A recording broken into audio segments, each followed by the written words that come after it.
Hello বন্ধুরা, কেমন আছো সবাই? আশা করি ভালো আছো। আজকে তোমাদের সঙ্গে আরও একটি রেসিপি শেয়ার করব, টমেটোর চাটনি।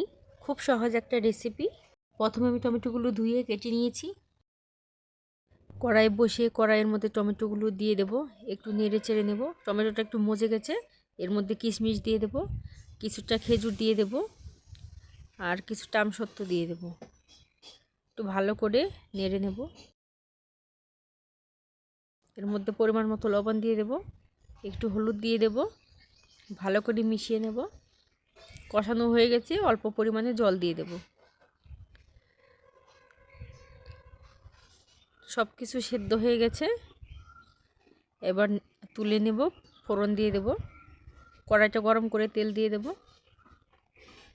তার মধ্যে দুটো তেজপাতা, দুটো শুকনো লঙ্কা দিয়ে দেব, কিছুটা সর্ষে দিয়ে দেব, আর কিছুটা মৌরি ফোড়ন দিয়ে দেব।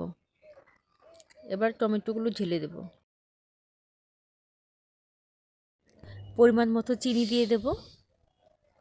আমার চাটনিটা হয়ে গেছে, পাঁচফোড়ন বাটা দিয়ে তুলে নেব।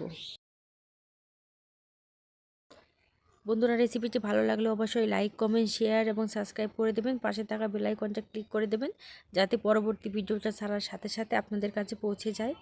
সবাই ভালো থাকবেন। ভিডিওটা দেখার জন্য অসংখ্য ধন্যবাদ।